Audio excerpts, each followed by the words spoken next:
इच्छा, आशा, अपेक्षा, आकांक्षा, यही सब मानव समाज के चालक होते हैं। नहीं, यदि कोई आपसे पूछे कि आप कौन हैं, तो आपका उत्तर क्या होगा? विचार कीजिए।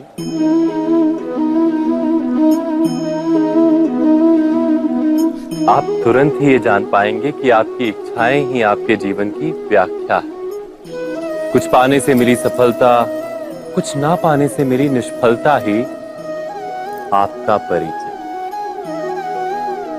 अधिकतर लोग ऐसे जीते हैं कि स्वयं भीतर से मरते रहते हैं, किंतु अपनी इच्छाओं को नहीं मार पाते। इच्छाएं उन्हें दौड़ाती हैं जिस प्रकार मृग तृष्णा मृग को दौड़ाती। परंतु इन्हीं इच्छाओं के गर्भ में ही ज्ञान का प्रकाश भी। कैसे? जब इच्छाएं अपूर्ण रहती और टूटती, तब वहीं से ज्ञान की किरण प्रवेश करती है मनुष्य के हृदय। ना, ये कथा नहीं है केवल इच्छाओं के संघर्ष की, नहीं है केवल महत्वाकांक्षाओं से जन्म लेने वाले भयावह रक्तपात। ये कथा है इच्छाओं के गर्भ से उदित होते हुए ज्ञान की। मैं वासुदेव कृष्ण आप सभी को निमंत्रण देता हूं इस यात्रा पे चलने का, जो जीवन का मर्म सिखाएगी, मनुष्य का धर्म सिखाएगी, कीचड़ से उठकर कमल बनने का कर्म सिखाएगी। और इस यात्रा का नाम है महाभारत।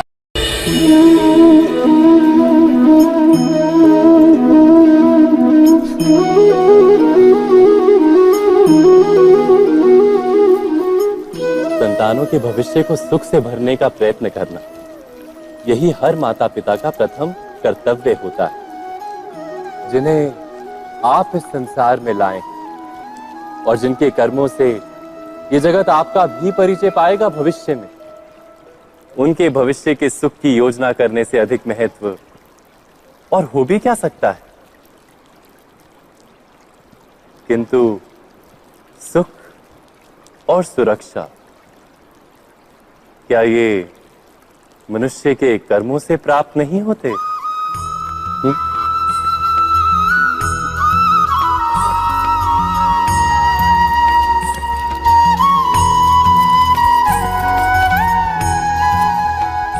माता पिता के दिए हुए अच्छे या बुरे संस्कार, उनकी दी हुई योग्य अथवा अयोग्य शिक्षा, क्या आज के सारे कर्मों का मूल नहीं? संस्कार और शिक्षा से बनता है मनुष्य का चरित्र। अर्थात माता पिता अपनी संतानों का जैसा चरित्र बनाते हैं, ऐसा ही बनता है उनका भविष्य। किंतु फिर भी अधिकतर माता पिता अपनी संतानों का भविष्य सुरक्षित करने की चिंता में उनका चरित्र निर्माण का कार्य भूल ही जाते हैं। वस्तुतः जो माता पिता अपनी संतानों के भविष्य की चिंता करते हैं, उनकी संतानों को कोई लाभ नहीं होता। किंतु जो माता पिता अपने संतानों के भविष्य की नहीं, उनके चरित्र का निर्माण करते हैं, उन संतानों की प्रशस्ति समस्त संसार करता है। स्वयं विचार कीजिए।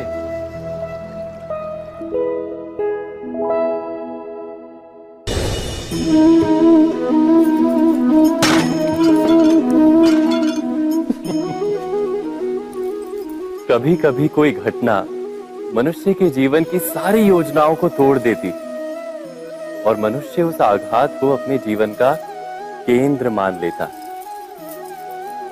पर क्या भविष्य मनुष्य की योजनाओं के आधार पर निर्मित होते हैं? नहीं। जिस प्रकार किसी ऊंचे पर्वत पर सर्वप्रथम चढ़ने वाला उस पर्वत की तलाई में बैठकर जो योजना बनाता है, क्या वही योजना उसे उस पर्वत की चोटी तक पहुंचाती है? नहीं। वास्तव में वो जैसे जैसे ऊपर चढ़ता है वैसे वैसे उसे नई नई चुनौतियां, नई नई विडंबनाएं, नए नए अवरोध मिलते हैं। प्रत्येक पद पर वो अपने अगले पद का निर्णय करता है। प्रत्येक पद पर उसे अपनी योजनाओं को बदलना पड़ता है। कहीं पुरानी योजना उसे खाई में ना ढकेल दे। वो पर्वत को अपने योग्य नहीं बना पाता, केवल स्वयं को पर्वत के योग्य बना सकता है। क्या जीवन के साथ भी ऐसा ही नहीं?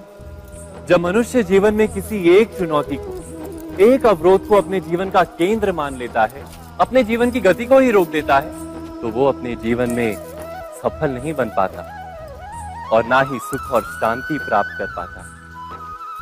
अर्थात जीवन को अपने योग्य बनाने के बदले स्वयं अपने को जीवन के योग्य बनाना ही सफलता और सुख का एकमात्र मार्ग नहीं। स्वयं विचार कीजिए।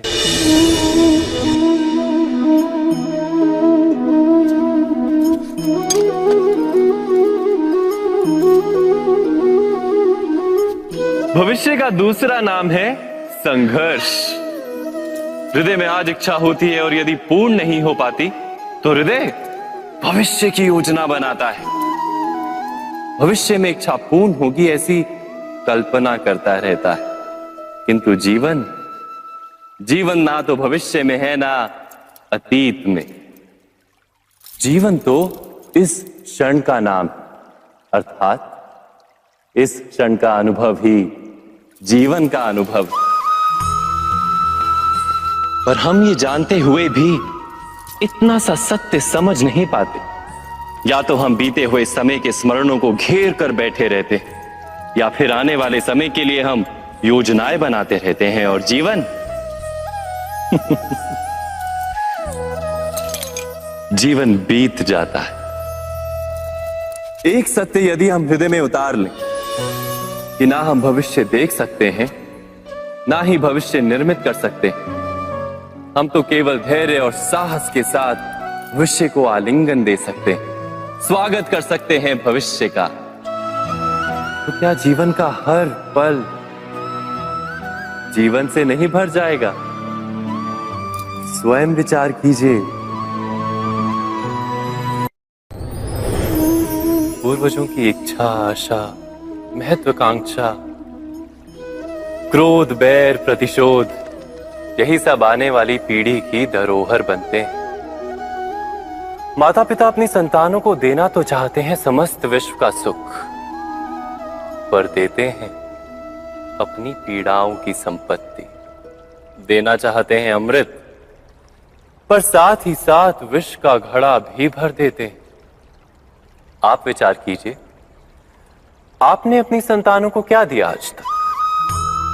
अवश्य प्रेम, ज्ञान, संपत्ति आदि दिए, पर क्या साथ ही साथ उनके मन को मैल से भर देने वाले पूर्व ग्रह नहीं दिए? अच्छे बुरे की पूर्व निर्धारित व्याख्याएं नहीं दी? व्यक्ति का व्यक्ति के साथ, समाजों का समाजों के साथ, राष्ट्र का राष्ट्र के साथ संघर्ष क्या इन्हीं पूर्व ग्रहों से निर्मित नहीं होते? हत्या, मृत्यु, रक्तपात क्या इन्हीं पूर्व ग्रहों से नहीं जन्मते? अर्थात माता पिता अपनी संतानों को जन्म के साथ मृत्यु का दान भी देते हैं। प्रेम के प्रकाश के साथ साथ घृणा का अंधकार भी देते हैं, और अंधकार मन का, हृदय का हो या वास्तविक हो, उससे केवल भय प्राप्त होता है, केवल भय। स्वयं विचार कीजिए।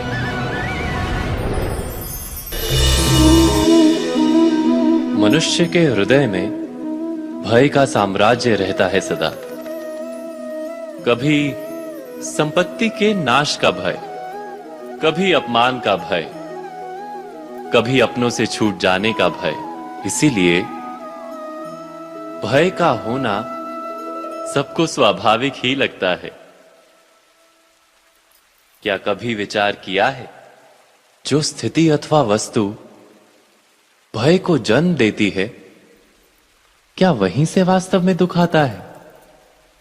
नहीं, ऐसा तो कोई नियम नहीं। और सबका अनुभव तो ये बताता है कि भय धारण करने से भविष्य के दुख का निवारण नहीं होता।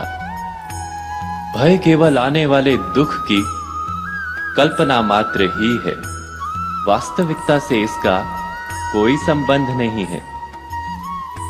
तो क्या ये जानते हुए भी कि भय कुछ और नहीं, केवल कल्पना मात्र ही है, इससे मुक्त होकर निर्भय बन पाना क्या बहुत कठिन है? अवश्य विचार कीजिएगा।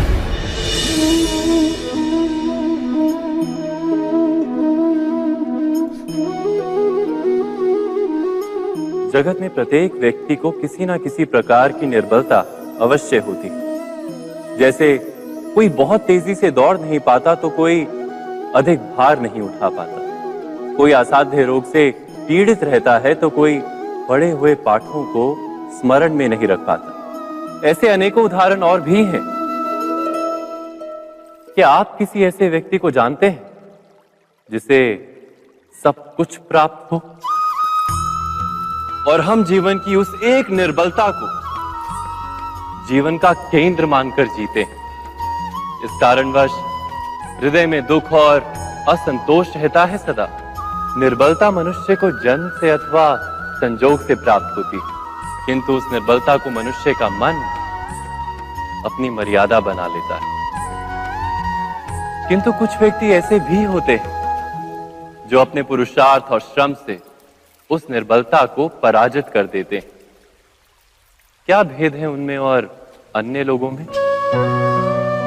यह आपने कभी विचार किया है? सरल सा उत्तर है इसका। जो व्यक्ति निर्बलता से पराजित नहीं होता, जो पुरुषार्थ करने का साहस रखता है हृदय में, वो निर्बलता को पार कर जाता है। अर्थात निर्बलता अवश्य ईश्वर देता है, किंतु मर्यादा मनुष्य का मन ही निर्मित करता है। स्वयं विचार कीजिए।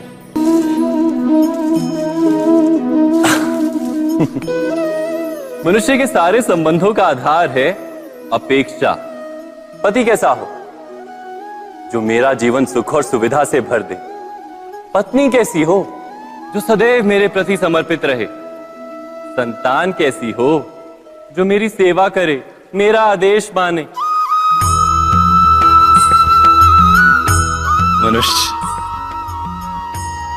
मनुष्य उसी को प्रेम भी कर पाता है जो उसकी अपेक्षा पूर्ण करता है। और अपेक्षा की तो नियति है भंग होना। कैसे?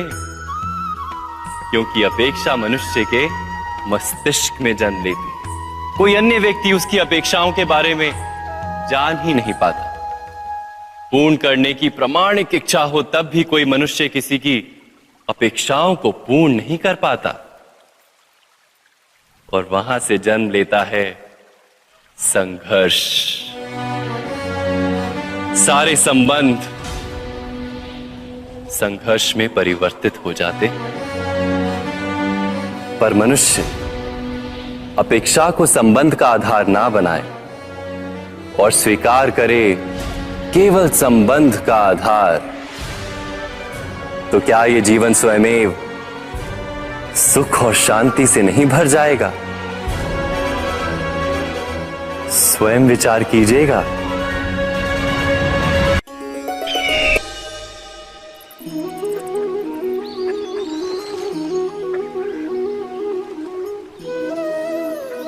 समय के आरंभ से ही मनुष्य को एक प्रश्न सदा पीड़ा देता है कि वो अपने संबंधों में अधिकतम सुख और कम से कम दुख किस प्रकार प्राप्त कर सकता है। क्या आपके सारे संबंधों ने आपको संपूर्ण संतोष दिया है? विचार कीजिए। हमारा जीवन संबंधों पर आधारित है। हमारी सुरक्षा संबंधों पर आधारित है। इसी कारण हमारे जीवन के सारे सुखों का आधार भी संबंध है। किंतु फिर भी हमें संबंधों में ही अधिकतर दुख क्यों प्राप्त होते हैं? सदा ही संघर्ष भी संबंधों से ही उत्पन्न क्यों हो जाते हैं? कभी विचार किया है? जब कोई व्यक्ति किसी अन्य व्यक्ति के विचार अथवा कार्य को स्वीकार नहीं करता, उसमें परिवर्तन करने का प्रयत्न करता है, तो संघर्ष जन्म लेता है। अर्थात जितना अधिक अस्वीकार उतना ही अधिक संघर्ष, और जितना अधिक स्वीकार उतना ही अधिक सुख। क्या ये वास्तविकता नहीं? यदि मनुष्य स्वयं अपनी अपेक्षाओं पर अंकुश रखे, अपने विचारों को परखे, किसी अन्य व्यक्ति में परिवर्तन करने का प्रयत्न ना कर स्वयं अपने भीतर परिवर्तन करने का प्रयास करे, तो क्या संबंधों में संतोष प्राप्त करना इतना कठिन? अर्थात क्या स्वीकार ही संबंध का वास्तविक अर्थ नहीं? स्वयं विचार कीजिए।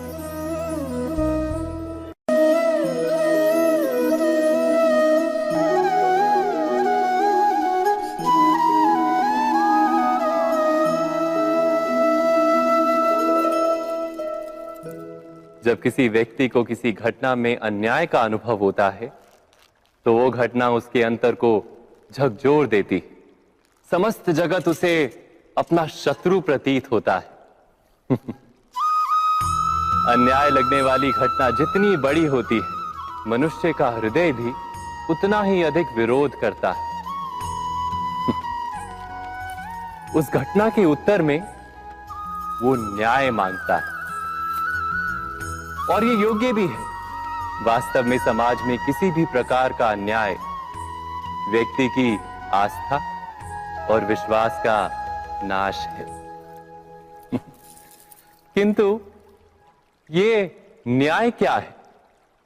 न्याय का अर्थ क्या है? अन्याय करने वाले को अपने कार्य पर पश्चाताप हो, और अन्याय भुगतने वाले के मन में फिर से विश्वास जगे समाज के प्रति। इतना ही अर्थ है ना न्याय का। किंतु जिसके हृदय में धर्म नहीं होता, वो न्याय को छोड़कर बैर और प्रतिशोध को अपनाता है। हिंसा के बदले प्रतिहिंसा की भावना लेकर चलता है।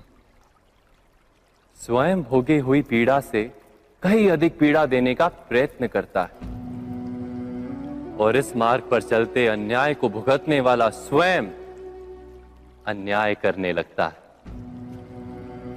शीघ्र ही वो अपराधी बन जाता है। अर्थात न्याय और प्रतिशोध के बीच बहुत कम अंतर होता है, और इसी अंतर का नाम है धर्म। क्या ये सत्य नहीं? स्वयं विचार कीजिए।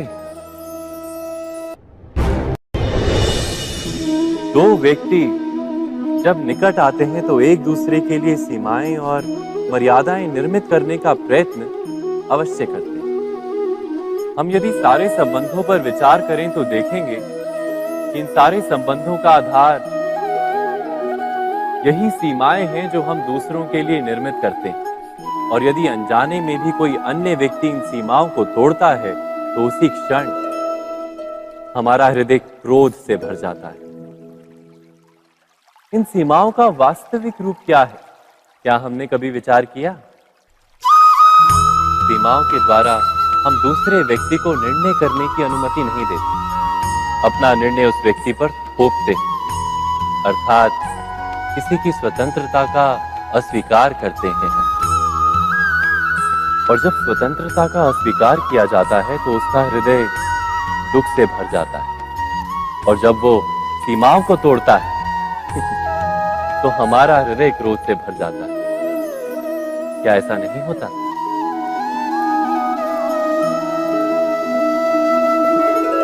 पर यदि एक दूसरे की स्वतंत्रता का सम्मान किया जाए तो किसी मर्यादाओं या सीमाओं की आवश्यकता ही नहीं होती। अर्थात जिस प्रकार स्वीकार किसी संबंध का देह है, क्या वैसे ही स्वतंत्रता किसी संबंध की आत्मा नहीं? स्वयं विचार कीजिए।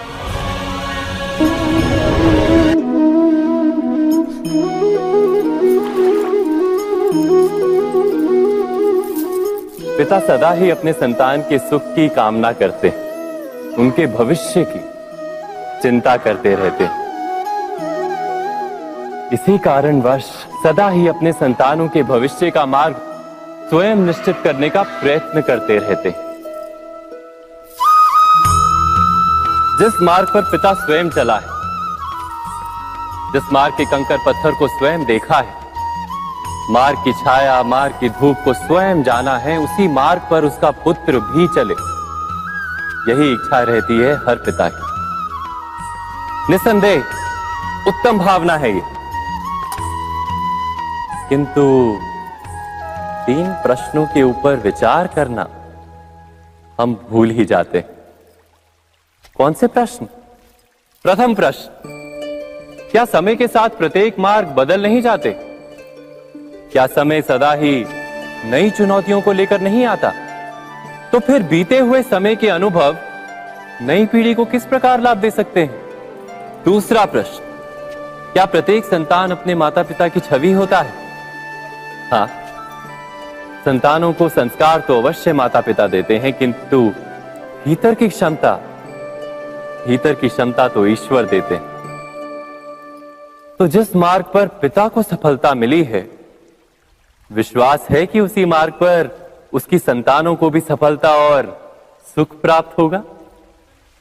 तीसरा प्रश्न, क्या जीवन के संघर्ष और चुनौतियां लाभकारी नहीं होती? क्या प्रत्येक नया प्रश्न एक नए उत्तर का द्वार नहीं खोलता? तो फिर संतानों को नए नए प्रश्नों, संघर्षों और चुनौतियों से दूर रखना, ये उनके लिए लाभ करना कहलाएगा या हानि पहुंचाना? अर्थात जिस प्रकार संतान के भविष्य का निर्माण करने के बदले उसके चरित्र का निर्माण करना श्रेष्ठ है, वैसे संतानों के जीवन का मार्ग निश्चित करने के बदले उन्हें नए संघर्षों के साथ जूझने के लिए मनोबल व ज्ञान देना अधिक लाभदायक नहीं होगा? स्वयं विचार कीजिए। सबके जीवन में ऐसा प्रसंग अवश्य आता है कि सत्य कहने का निश्चय होता है हृदय में, किंतु मुख से सत्य निकल नहीं पाता। कोई भय मन को घेर लेता है।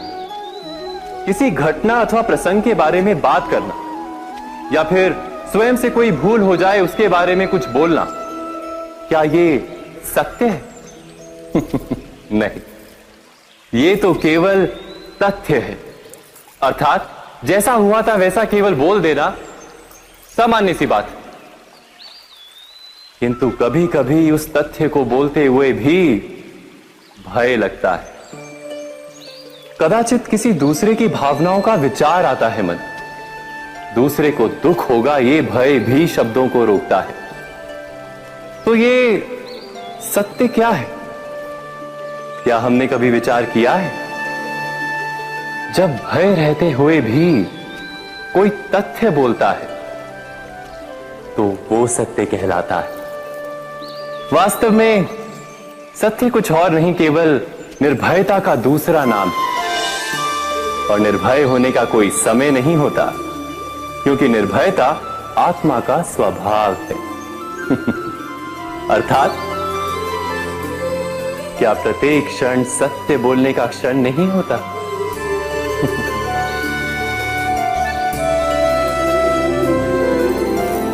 स्वयं विचार कीजिए। जब भी किसी की आशा और इच्छा भंग होती है तो उसका हृदय क्रोध से भर जाता है। जिस व्यक्ति को वो अपना अपराधी समझता है उसे दंड देने का प्रयत्न करता है। पर क्या हमारी इच्छा या आशा का भंग होना क्या सदा ही किसी का अपराध होता है? इच्छाओं के अपूर्ण रहने के तो कई कारण हो सकते हैं। कुछ तो संजोग के कारण अधूरी रह जाती हैं और कुछ नियति के कारण। और कभी कभी इच्छाओं का स्वरूप ही ऐसा होता है कि वो पूर्ण नहीं हो पाती। बिना परिस्थिति पर विचार किए किसी को अपराधी मान लेना न्याय नहीं, प्रतिशोध है। न्याय का आधार तो दया है, करुणा है, और प्रतिशोध का आधार क्रोध, अहंकार। अर्थात हृदय में करुणा धारण किए बिना किसी के अपराध के विषय में विचार करना, किसी को दंड देना क्या अपने आप में ही अन्याय नहीं? स्वयं विचार कीजिए।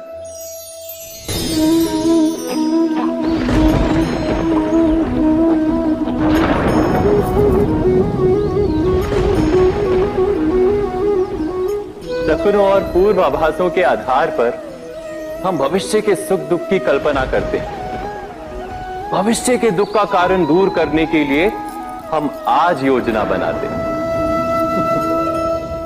किंतु कल के संकट को आज निर्मूल करने से हमें लाभ मिलता है या हानि पहुंचती है? ये प्रश्न हम कभी नहीं करते।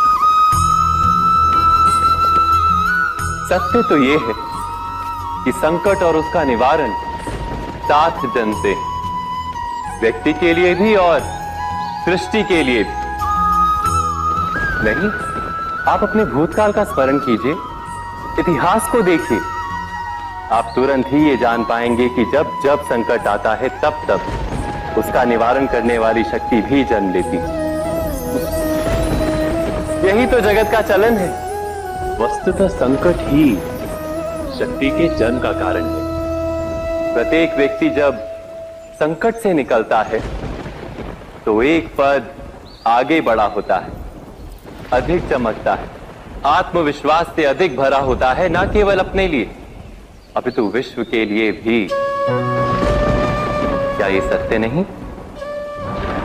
वास्तव में संकट का जन्म है एक अवसर का जन्म, अपने आप को बदलने का, अपने विचारों को ऊंचाई पर करने का अवसर, अपनी आत्मा को बलवान और ज्ञान मंडित बनाने का अवसर। जो ये कर पाता है उसे कोई संकट नहीं होता, किंतु जो ये नहीं कर पाता वो तो स्वयं एक संकट है विश्व के लिए। विचार कीजिए।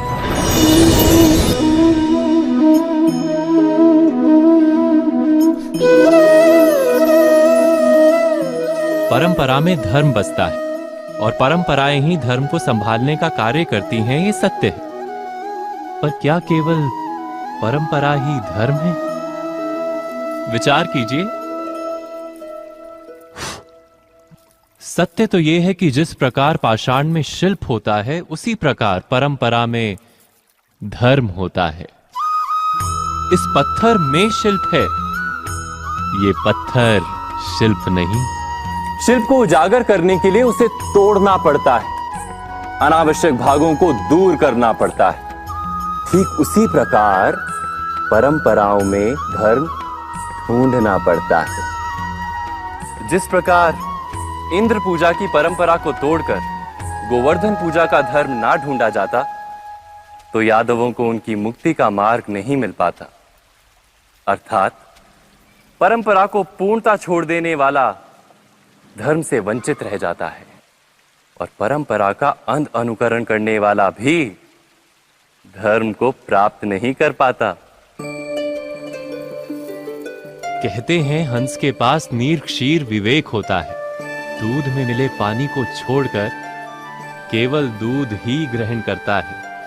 तो क्या सच्चा धर्म प्राप्त करने के लिए हृदय में ज्ञान से जन्मा विवेक आवश्यक है?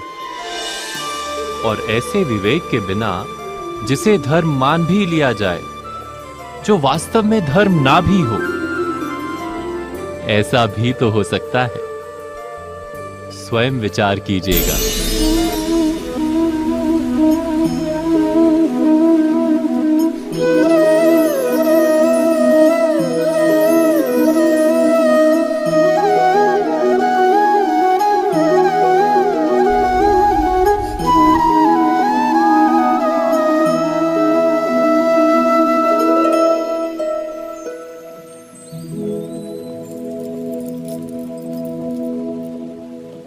भविष्य के आधार पर सब आज का निर्णय लेना चाहते हैं। भविष्य में सुख मिले, भविष्य सुरक्षित हो, ऐसे निर्णय आज लेने का प्रयत्न रहता है सबका। आप अपने जीवन को देखिए, क्या आपके अधिकतर निर्णय के पीछे भविष्य का विचार नहीं होता? और हो भी क्यों ना, अपने जीवन को सरल और सुखमय बनाने का प्रयत्न करने का अधिकार सबका है। पर भविष्य तो कोई नहीं जानता, केवल कल्पना ही की जा सकती है। तो जीवन के सारे महत्वपूर्ण निर्णय कल्पनाओं के आधार पर ही करते हैं हम। क्या निर्णय करने का कोई तीसरा मार्ग हो सकता है? विचार कीजिए। सारे सुखों का आधार धर्म है और वो धर्म मनुष्य के हृदय में बसता है। तो प्रत्येक निर्णय से पूर्व स्वयं अपने हृदय से ये प्रश्न अवश्य पूछ लेना कि ये निर्णय स्वार्थ से जन्मा है या धर्म से। क्या इतना पर्याप्त नहीं? भविष्य के बदले धर्म का विचार करने से क्या भविष्य अधिक सुखपूर्ण नहीं होगा?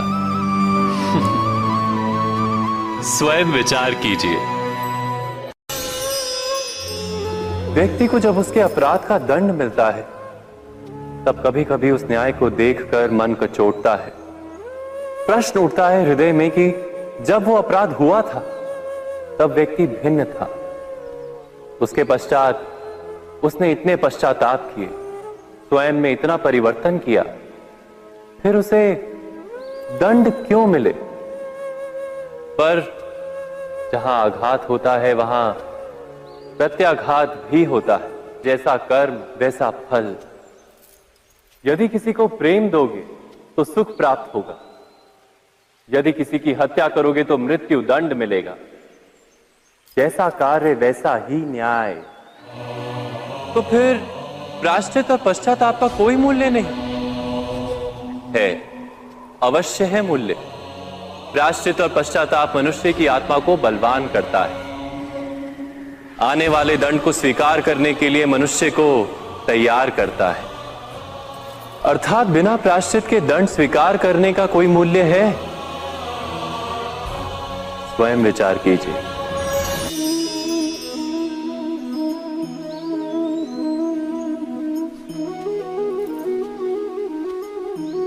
जब अपने किसी अच्छे कार्य के उत्तर में दुख प्राप्त होता है अथवा किसी को उसके दुष्ट कार्य में सुख मिलता है तो मन अवश्य ये विचार करता है कि अच्छा कार्य करने का, धर्म के मार्ग पर चलने का तात्पर्य क्या है।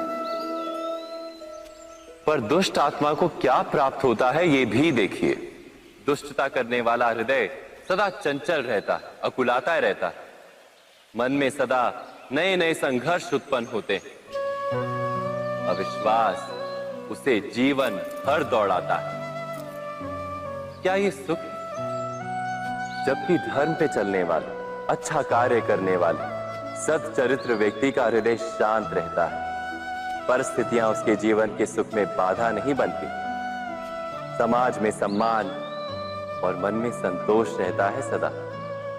अर्थात अच्छा बर्ताव भविष्य में किसी सुख का मार्ग नहीं।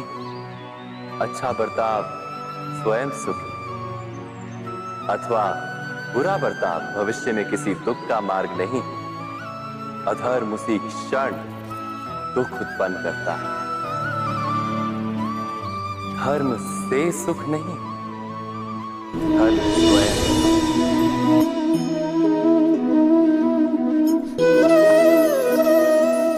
सत्ता की लालसा सबके हृदय को घेरे रहती है। प्रत्येक व्यक्ति अपना एक राष्ट्र निर्मित करने का प्रयत्न अवश्य करता है। फिर वो राष्ट्र कुरु राष्ट्र की भांति बहुत बड़ा हो या फिर अपने परिवार तक सीमित हो, वो सत्ता प्राप्त करने का प्रयास अवश्य करता है। किंतु सत्ता का वास्तविक रूप क्या है? क्या हमने कभी विचार किया है? एक मनुष्य जितने अधिक लोगों के जीवन को प्रभावित कर सके, जितने अधिक लोगों के जीवन की स्वतंत्रता पर अंकुश रख सके, उतनी ही अधिक सत्ता का अनुभव करता है वो। सत्ता का वास्तविक रूप ही है अन्य के जीवन पर स्वयं का प्रभाव। किंतु क्या वास्तविक प्रभाव प्रेम, दया, करुणा और धर्म से निर्मित नहीं होता। जब भी मनुष्य कठोरता और अधर्म से सत्ता प्राप्त करने का प्रयत्न करता है, तब वो दूसरों के हृदय में विरोध अथवा विद्रोह को जन्म देता है। और परिणाम कुछ इस प्रकार। हां, कुछ समय के लिए वो स्वयं को प्रभावी और शक्तिशाली अवश्य पाता है, किंतु वो वास्तविक सत्ता नहीं। यही कारण है कि भृगु और वशिष्ठ जैसे ऋषियों की आज भी पूजा की जाती है, रावण और हिरण्यकश्यप की नहीं। इस पर तो आप विचार अवश्य करें। सत्य कहा ना?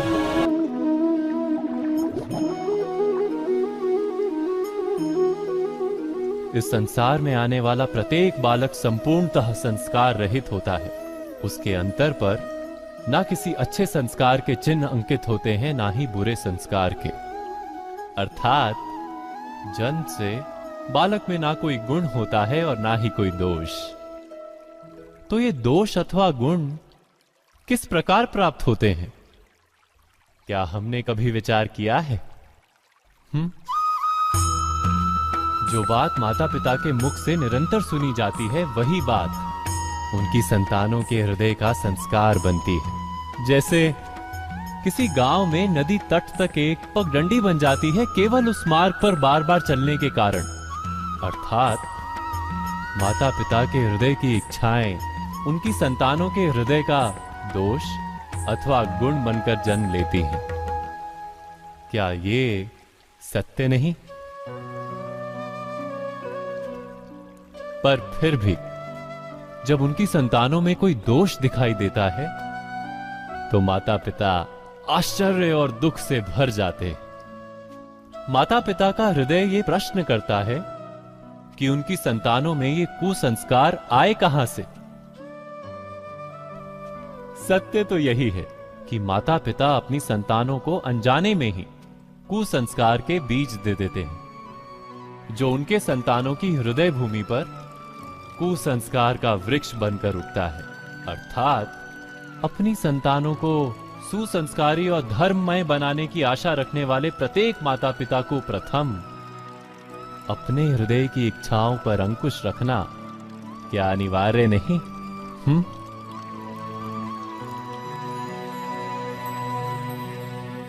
प्रत्येक माता पिता इस पर विचार अवश्य कीजिएगा।